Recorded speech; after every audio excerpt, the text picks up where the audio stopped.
On today's show, the Hawks have won their third consecutive game, this time on the road in San Francisco over the Warriors, and Atlanta is unbeaten on the west coast of the country. We'll get into all of what transpired in this game and more coming up.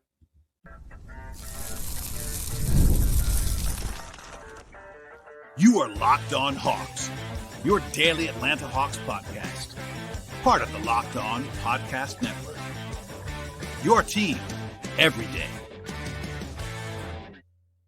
Hello, friends. Welcome to episode 2142 of the Locked On Hawks podcast, part of the Locked On Podcast Network, now the #1 sports podcast network.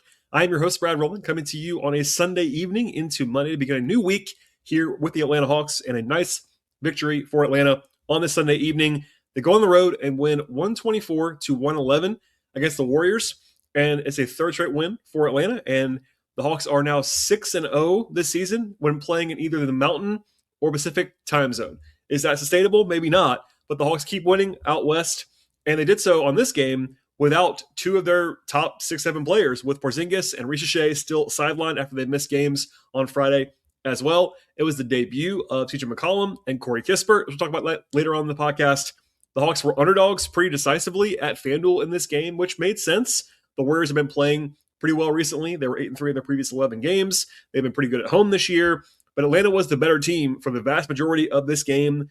The first half was kind of a roller coaster, lots of runs on both sides, and the Hawks had a small lead going into halftime. And then things swung towards Atlanta big time in the third quarter with a 19-2 run in the back half of the third quarter, led by Luke Kennard. Yes, Luke Kennard exploded in this game if you missed it. And then the Hawks were up by as many as 25 points down the stretch of this one. It got a little bit dicey, but not entirely so. It was probably not as close as the final score indicated down the stretch. And plenty to get to on this one, but obviously a very, very positive result as the Hawks are trying to inch closer and closer to a return to 500 after that well-chronicled downturn in December. Now, this is a nice two-way effort for Atlanta. Nothing was like totally elite, but a lot of positive boxes checked across the board as far as my broad analysis of this game. The Hawks offensively scored about 1.2 points per possession, which is a very good number, especially on the road against a pretty quality team. The Warriors are not incredible, but they're certainly not a bad team, and they were playing at home and playing well. Atlanta was 15 of 39 from three. That's 39% on good volume, which is always a positive. If any game, if you go into the game, say this is the number that would I take it? The answer is yes to that. With that said, the Hawks didn't make a three for the last 9.5 minutes of this game. So in the competitive, or at least the more competitive portion of the game, the Hawks shot the heck out of the ball. Obviously, Kennard was the biggest part of that. But, Conley made 3 threes. Alexander Walker made 3 threes. The Hawks shot it well in this one, which definitely helped to create some of the difference on the scoreboard, I will say. But process-wise, it was still really good for the Hawks. 32 assists in this game. The Hawks are still leading the NBA in assists by a pretty decent margin, by like more than 1 per game.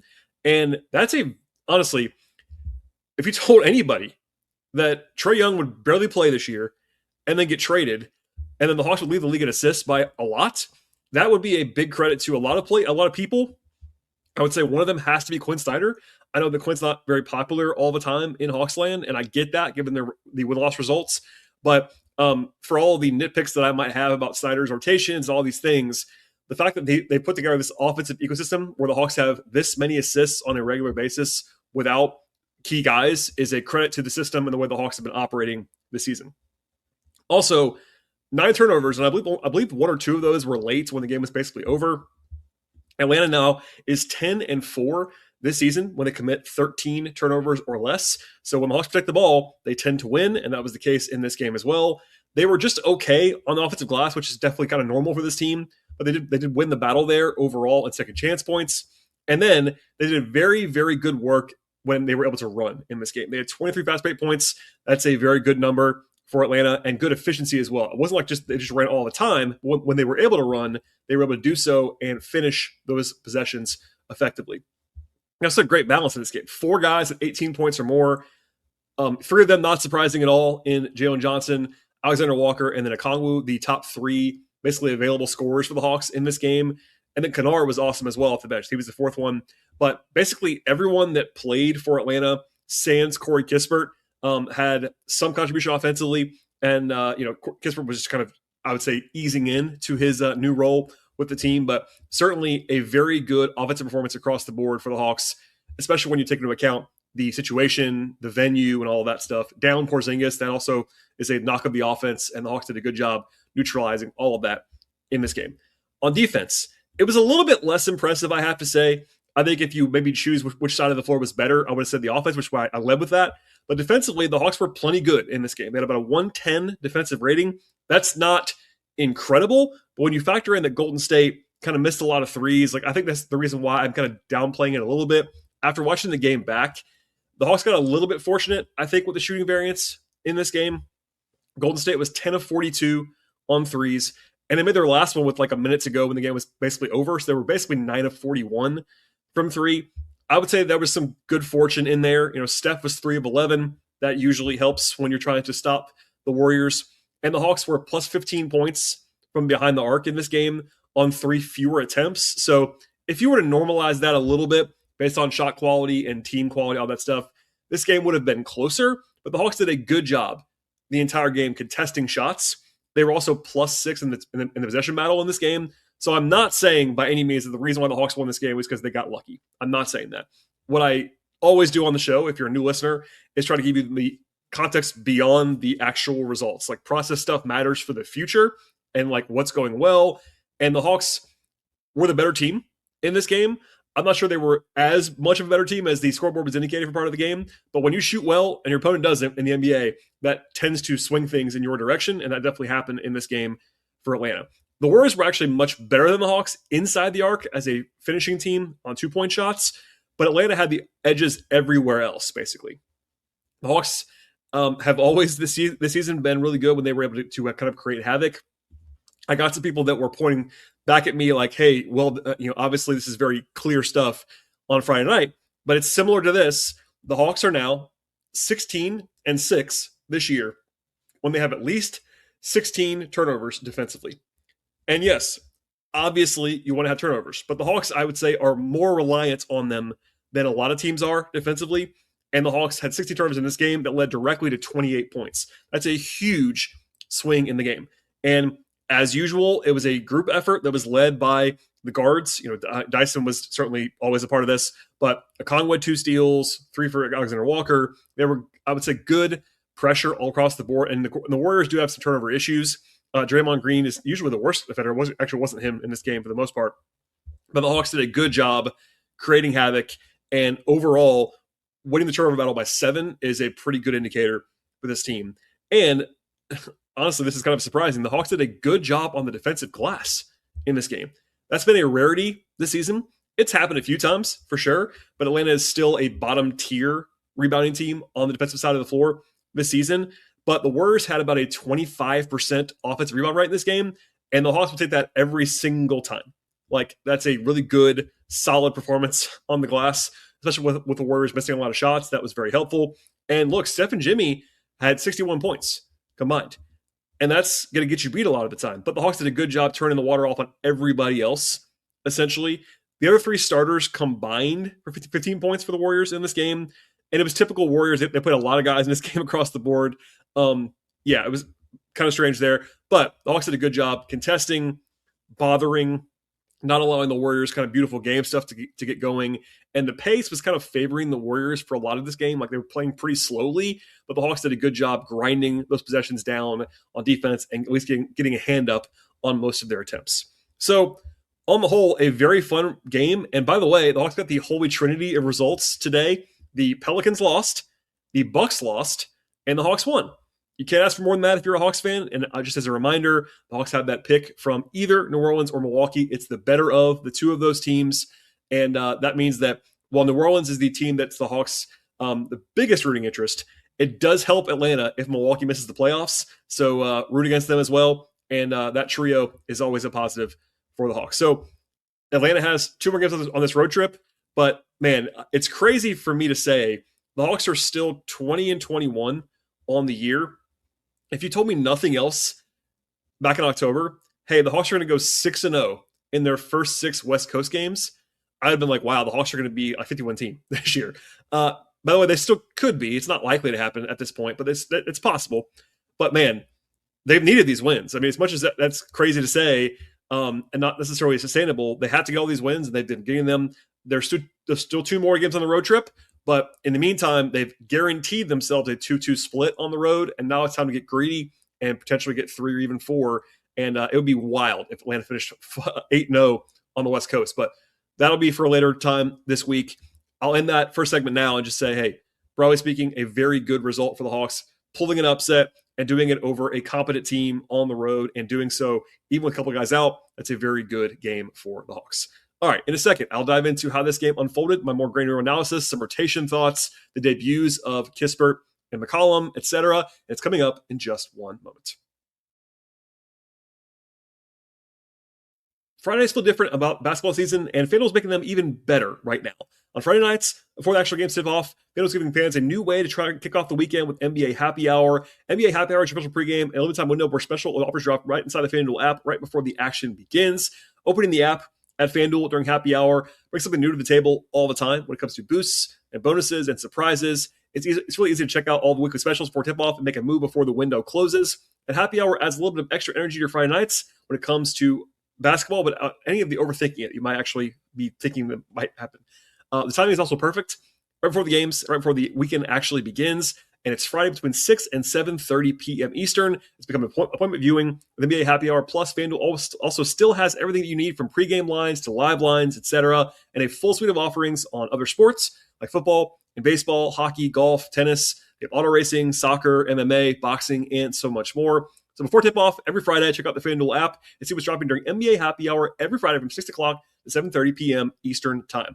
A little bit of basketball, a little bit of action, and a whole lot of Friday energy. That is NBA Happy Hour. Yes, NBA Happy Hour only on FanDuel, the official sports betting partner of the NBA.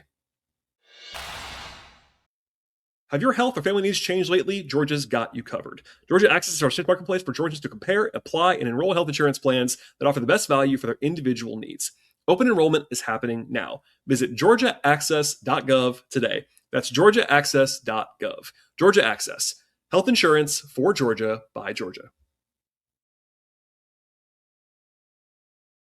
Thank you, as always. Make Locked On Hawks your first listen each and every day. If you ever want to go ad-free, you can also do so by joining the Everydayer Club, and you can do so right now by going to lockedonhawks.supercast.com to learn more. And we'll be diving in now to how this game unfolded. And if you did not see the beginning of this game, it was actually the worst part of the game, arguably for Atlanta. The Hawks were down 14-4 to begin the game. They were 1 of 7 from the field and actually missed 2 free throws early on in this one. By the way, as a sidebar, I didn't mention this earlier on because the Hawks did a good job late in the game making free throws, but they were actually 17 of 25. I think there were 7 of their first 14 at the line, and it kind of was a weird downturn. It's actually been a quiet issue for the Hawks the last couple of weeks. I don't think it's a big problem, big picture, but lately it's been grouped in some bad moments. And anyway, didn't bite them here, but notable anyway. But after the Hawks were down by 10 points to begin the game, they had a 17-2 run to go from down 10 to up by 5, and they made 7 of their next 9 shots. No turnovers, just like much better basketball. And then they basically built on that the rest of the way. Rotationally, interesting, again, to note that Ricochet and Porzingis were both out in this game. I got a lot of questions, once again, about their injuries. You know, I think Zach's got real knee inflammation or whatever that is. I'm not sure when he'll be back. Hopefully nothing serious with him, but they're not just holding him out for no reason. Porzingis, I know, had been testing the left Achilles in practices and shoot-arounds, et cetera, the last couple of days. So him being out, he's actually questionable coming into the game, so that's better than where Ricochet was. But it's a big TBD on both those guys. They definitely missed them, but won anyway in this game. With Ricochet out, they started Vit Krejci at the 3, and then it was McCollum and Mo Gay as the first subs. By the way, this is the first time that McCollum has come off the bench in a game. That's the 2014-15 season. More than a decade without coming off the bench a single time for CJ. He started more than 700 consecutive games that he played in. This last time he actually come off the bench. So that's an interesting thing. Like, obviously, at this point in his career, in his mid-30s, it's like less of a big deal, I would say. But notable anyway. I thought that it was appropriate that he made a step-back jumper on his first possession. We'll get into this later on. He was not fantastic individually, but also he gets a lot of respect from defenses, which does matter, and was able to drive and kick some, and I think fit in pretty well in game 1. Luke Kennard was the 8th guy off the bench. By the way, if you missed it, Kennard's out changing his number to number 4 because McCollum It has been 3 his entire career. And Matt Weiner reported on the air on basketball on the broadcast that McCollum paid a untold sum to Kennard. I'm sure we'll never find out what that sum is, but it's kind of normal practice for that to happen. It's different during the season. CJ was definitely motivated, it seems, to get that number, and Luke was able to switch, and obviously it went well in this game. Actually, the one time the Hawks gave it the lead once again was a 12-2 run by the Warriors late in the first quarter to erase the advantage. The Hawks had a possession that was pretty brutal.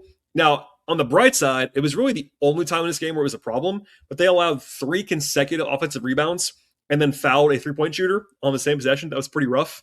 And it was a roller coaster quarter all the way around. But the Hawks were down by 1. And then in the second quarter, they changed the rotation a little bit. Corey Kispert debuted to begin the quarter. They had him playing with Dyson and Kennard right away. They allowed a 9-2 spurt to begin the quarter, and that put the Hawks back down again. But from that point forward, they were basically in charge the rest of the game. I thought for a while Atlanta might play 9 in the rotation, but then Asa Newell did play a little bit in both halves, not a lot. Also, he left the game in the second half with a right quad contusion and did not return. I'm not sure how serious that is. We'll find that out at some point. But Asa was kind of the fringy 10th man in this game, and Keaton Wallace played only garbage time as the 11th guy. I thought, notably, McCollum did get caught against Butler a few times, too many defensively. I try to say this in a nice way post-trade. CJ is a pretty rough defender at this point. The numbers paint a pretty ugly picture of that, and he gets targeted some. Not quite the bullseye that Trey was, but I think it's going to be a question as to how they handle that at times. And there was a little bit of that at the end of the first half with Butler. But he did close the half instead of Krejci. And, while Veet started, both McCollum and Gay played more than Krejci did, which I think was notable in this one. In the first half, it was Jalen and Nikhil carrying the load a lot. They had 34 points combined, 17 each. And then defensively, things got better after the first quarter. After halftime, the lead just kind of steadily grew for a little while. Dyson had a really good stretch early in the third quarter. We had 3 straight buckets and an assist or 2 as well. And then they allowed a 10-0 run that was like the one hiccup in the second half. But then Kennard, by the way, who left the game in the first half with a neck strain, came back in. He was questionable return, came back in after halftime, and made 3 threes in about 2 minutes to kick off a 19-2 run for the Hawks. That was the single biggest stretch of the game for Atlanta, to go from basically up by 1 to up by 18 in like a 4 or 5 minute stretch. That ended the game to some degree. By the way, Kennard then hit another 3 late in the quarter, hit 4 threes in about 5 minutes, and the Hawks won the quarter by 10 to go by 16 going to the fourth. And then in the fourth quarter, Kennard made 2 more threes, but the Hawks up by 25 points. Luke set a new season high for scoring before he had played his 17th minute in the game. He was flame-throwing. And, as we'll talk about later on, this is not new. Some people like talking about this as like it's a brand new thing. He's been playing really well for about 3 weeks now. And I know you have to be like a Hawks sicko to notice that. And I think there was a lot of like, oh, it's because of the trade.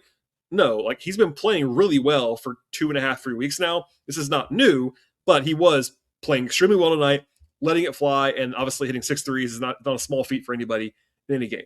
Also, McCollum he made a couple threes as well. The game should have been over at that point, and I guess it kind of was, up 25 with 9 minutes to go. The Hawks did allow a 10-0 run pretty quickly to get the lead down to 15. Quinn called timeout, I think, twice in about 70 seconds in the fourth quarter, but it never got terribly dicey. The Warriors missed a couple of shots where, like, all right, it's like, if this goes in, it's going to be a little bit of trouble, and they all didn't go in. So I think they got to within like 13 or 14, and then the final score was 13 as well. But as far as the competitive portion, it was really never single digits after that big run in the third quarter. So they were never in huge trouble, but there was some worrying signs in the fourth. It just didn't come to fruition in the way that a collapse would have had to by the Warriors making a lot of shots. So anyway, the dominant part of the game was, again, late third, early fourth. The Hawks were up by 1 with mid third quarter. And by the time it was early in the fourth, it was 25. So a 24-point run in, I don't even know how long it was, maybe 8 or 9 minutes. That's the game right there. So Luke Kennard was I think Nick said this on the air. I would agree. Luke is the MVP of the game. I don't know that he's the best player for the Hawks. I know he's not the best player for the Hawks, but his stretch was massive, and he was not alone in this one. In fact, we'll talk about all the guys who played well, and it's a pretty long list in this game and more in just one moment. Basketball is happening now. There's nothing like being in the building for a basketball game. The energy, the crowd, the first big run that actually gets everybody fired up and on their feet. Fans want to be in there for those moments. They don't want to be stuck, though, with refreshing screens or guess what tickets are actually going to cost before they buy them. And that's where Gametime comes in. At Gametime, the app gives fans the advantage back, making it incredibly easy to score amazing tickets, fast, simple, and without any of the guesswork of buying tickets. Browsing through the Gametime app is straightforward. It's intuitive. You can find tickets in just a few taps. You can actually see the actual view from your seats before you buy the tickets. And that also makes things really everything better, honestly. You can be confident in the entire process. Prices include fees up front, and the total is also clear from the start, which is a huge thing for me anyway. And the official like zone deals help unlock the great seats at even better values, whether it's an NBA game or a baseball game, football game, or live events like concerts and theater, etc.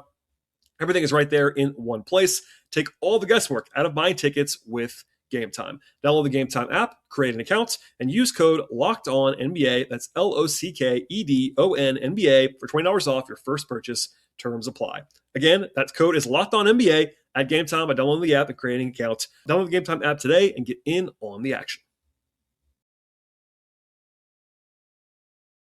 All right, and to the player breakdowns in this game.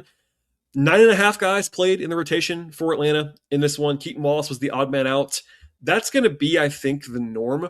Keaton's played more than I think everyone would have thought he was going to play in the first half of the season, which, by the way, ended today. The Hawks played 41 games now. Keaton is now, with McCollum and Kispert, it probably takes an injury or two to get Keaton back in the rotation, which is probably right. I think he's, of the healthy guys, he is healthy, and I think is a good insurance policy, but that's the right role for him to be in, and he played 2 minutes, only garbage time in this game. Asa Newell, as mentioned before, had the contusion, left the game, but even then was kind of clearly the 10th guy in this one. Did not score and only took one shot. Did have one nice block in the first half, but was pretty quiet. I think Moge has, in my opinion, correctly usurped Asa the last few games. I think Mo's been better. I think the defense is just what they need right now at that spot. And yes, Asa's better offensively. I won't argue with that at all, but Mo defensively is a large gap ahead of Asa at this point in time. Corey Kispert, 0-4 from the floor, 0-3 from 3, 2 points, 3 assists, 2 rebounds. I thought Kispert looked like a guy who arrived on Saturday. And I don't mean that in a negative way. It's similar for McCollum, but McCollum's just much more of a vet who does what he does. Kispert's trying to fit in. Not a shot at him whatsoever. I thought he was one of the weaker guys on the team today. With that said, I think he competed defensively. I've heard various reports, most of them pretty negative from people around the Wizards, scouts, etc., about his defense. I do think that it should be better in Atlanta because there's better stuff around him. The Wizards have had a bad situation for a few years now, and that's hard to defend in if you're already a fringy defender like Kispert's probably going to be. But I thought he was at least competitive in this game. He was a little bit bigger, for example, than Krejci and Kennard, and he competed. We'll see how this goes in the future. He didn't play that much, was kind of the ninth man. Notable to me that he was the ninth man on a game without Porzingis and without Ricochet. So if the Hawks get Zach and Kristaps back on Tuesday, that'll be a nice test to see how they handle the rotation, because Quinn's not going to play 11 guys, I don't think, which means you're choosing between Kispert and Veit or Kispert and Kennard or whatever. And I think with the way that Kennard's playing, he's got to play. So we'll see how that goes as soon as Tuesday, maybe. Speaking of Kennard, he was tremendous in this game. 22 points on 11 shots, hit 6 threes, actually missed his last 3 threes. He was 6 of 6 to begin the game. Had an assist and a rebound as well. It's not just today. Kennard's been playing very well for about 3 weeks now. In fact, he scored double digits in 6 of the last 7 games he's played in. He's shooting 60% from 3 in that time. This is not a new development. I made fun of myself today on Twitter by saying I'm glad selfishly that Luke is playing well, because I liked that move and said as much on the podcast, and I think I looked a little bit kind of silly for that for a while. And I don't think it's going to be this, but I think that the Hawks are getting the version of Luke that they were hoping they were going to get when they signed him. Staying aggressive, handling the ball a little bit more is usually a good idea for Kennard right now, I think. But most importantly, he got benched. He was a DNP CD for a game, and I don't know if that woke him up or whatever, but he's been much more aggressive since then. The shots are falling, and look, he is one of the best shooters by the numbers in the history of the league. That's just objectively true. And when he shoots more, it's usually a good idea. He shot more, he's made more, and also I think he's been not good defensively, but like competitive defensively, which is all you can really ask him to do. And I think it's been showing through in recent days.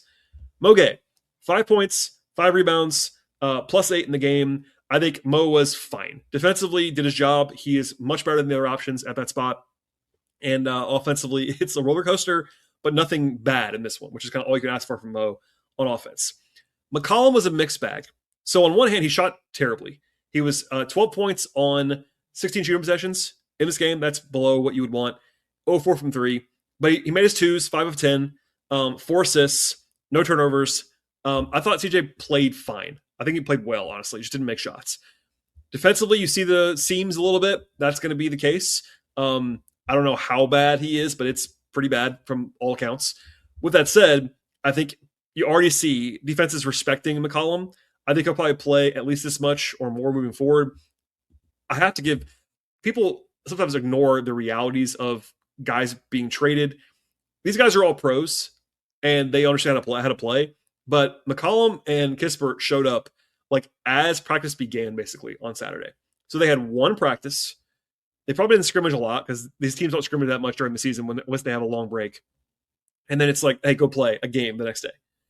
It's hard. Now, these guys are vets, particularly CJ, but I think grading on a curve is probably for the best. But I think you see what the Hawks were hoping to see from McCollum. Shot creation, at 3-point range and mid-range. Also a decent enough passer, like not a great one, but certainly will create good shots for opponents. Sorry, for his teammates. And then defensively, like hold up a little bit. CJ was all the Hawks can kind of ask for. And I think it was a pretty good formula despite the poor shooting in game 1 for McCollum. To the starters. V. Krejci had a pretty rough game, I thought. He was probably the one guy I would say was like pretty rough again. Maybe Kispert too, but Kispert has more of an excuse. Veet had 5 points on 4 shots in 21 minutes. Just didn't take a lot of shots, had 4 fouls. Defensively was pretty shaky, had a turnover. Look, if you just went off the last 3 weeks or so, Veet would probably be, not even probably, it would be soundly behind Kennard. Obviously, before that, Veet was the better player. But I think when Veet's not shooting extremely well, like he was for 2 months, he's not a special player by any means.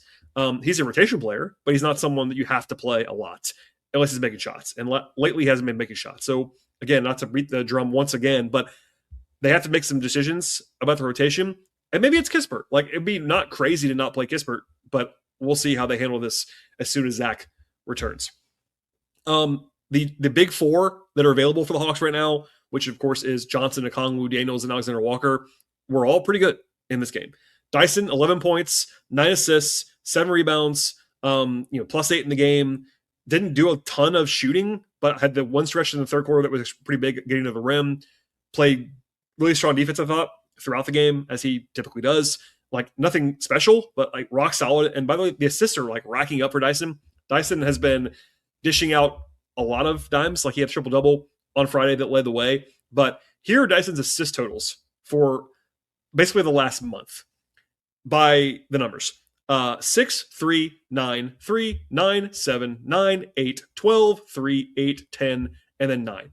So he's been getting the assist bug going. The passing's been playing up a little bit. The shooting is still a question, but I think defensively he played well in this game, was a clear positive. Okongwu, also really good in this one. 18 points, 12 rebounds, 8 assists for Onyeka. That might be a season high for him. I wasn't sure about that. I'm checking it right now as we're talking. In fact, it was. Just a nice, well-rounded game for Onyeka. Played well defensively. 2 steals, only 1 turnover. It made 3 threes. Like he started this game, I think, pretty coldly. I think it was one of his first 7-ish, and then was pretty hot from that point forward. But I thought he was really good on the whole. It is a friendly matchup for Onyeka, and that the Warriors don't really have a ton of size, which plays into his strengths for sure. Like playing against Quentin Post and Al Horford, etc., is not so dire for him, but I thought he played very well and was a clear positive. Alexander Walker, 24 points. Again, like Nikhil just has that every game, it seems like. Shot it better today after he'd been a little bit colder in the last few games before this. 2 assists, 3 rebounds, 3 steals. I think I will give my hat tip to Kevin Kennard on this one, but Nikhil's screen navigation is just ridiculously good. That's always been the case, but Kevin reminded me of that today on Twitter, and he's right about that. Just excellent stuff. If you are a sicko like I am about watching defense, he's very good. And then Jalen Johnson, ho-hum, 23 points, 11 rebounds, 6 assists, 2 blocks, plus 11. Like, I thought Jalen was not like spectacular, but a notable thing that I want to make sure I point out very intently at the end of the podcast, Jalen defended today. Now, that shouldn't be an outlier. It's been an outlier too much this year. Like, I think Jalen's had a pretty rough defensive season, if we're being honest. But when he dials in, the team's just different defensively. It makes Onyeka play up because the whole theory, maybe not the whole theory, but part of the theory with Onyeka and Jalen, in particular, fitting together, is that Jalen's rebounding and secondary rim protection kind of play up to help Onyeka's size deficiencies. This year, Jalen's not been really doing that as much. The rebounding, yes, but not necessarily the rest of the defense. If he's going to dial in, it would help the team a lot defensively. So, not groundbreaking there, but for me, you can see almost game to game, if the Hawks play positively good defense as a team, it's usually, not always, but usually when Jalen's playing well and is engaged. When he's not, it gets ugly in a hurry. I think he's maybe the linchpin of the defense. And tonight, unsurprisingly, he was good, and so was the team. So there's that. So yeah, it was a fun game. You know, Luke's barrage is probably the most memorable part of this one, but across the board, with few exceptions, guys played well. And you know, they played fast. They wanted to push tempo. Like, it was an encouraging game across the board. And I think people are getting a little bit excited, which it makes sense.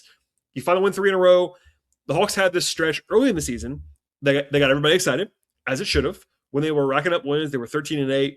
And it was like, all right, here we go, on the way to 50 wins maybe. And then they got hit in the face, basically, when I believe they were 2-14, or maybe, no, sorry, 2-10 in the next 12 games. It's a long season, ups and downs. I always say don't get too high, don't get too low, and I know that's going to fall on deaf ears. So on one hand, be encouraged. This is a really good win. On the other, it's like, all right, what are you going to do from this point forward? So today is the mid part of the season. The Hawks are on pace, if you want to go traditionally, for 40 wins. That'd be a well below average what they would have projected kind of season. With that said, a lot has happened. A lot has happened between injuries and now this massive trade only a few days ago. Hopefully you'll get Porzingis back. He's a huge linchpin. Ricochet, who had been playing really well before he got hurt. It's a long season, but on a Sunday night into Monday, a very good win, and the Hawks can hopefully get greedy now on this road trip if you are a Hawks fan. So from here, I am planning to do a show tomorrow, so I won't do a full preview now, but the Hawks have their latest tip-off time of the season on Tuesday. They play just after 10:30 p.m. Eastern time in LA against the Lakers. By the way, it's a back-to-back with travel for LA. So a situational advantage for the Hawks, even though it's on the road. And that's one where you will need a lot of coffee. I will need a lot of coffee. And I know we'll have listeners out of necessity that will miss that game because it's going to be so late watching it. But if you do miss it, a good way to listen would be missing the game and listening to the podcast. So anyway, please subscribe to the podcast. I will have a show. Hopefully I will be able to stay awake all the way through the show and not fall asleep on the air. But dial in, everybody. It's a good time to subscribe to the podcast. So Apple, Spotify, YouTube, etc. Follow the show on X/Twitter at Locked On Hawks. Follow me on Twitter and Blue Sky at BT Rowland. And also my non-podcast work can be found at patreon.com/BT Rowland. Everybody enjoy the rest of the evening, or I guess the morning now if you're starting the new week. And we'll have plenty to come. So stay tuned. We'll see you all next time.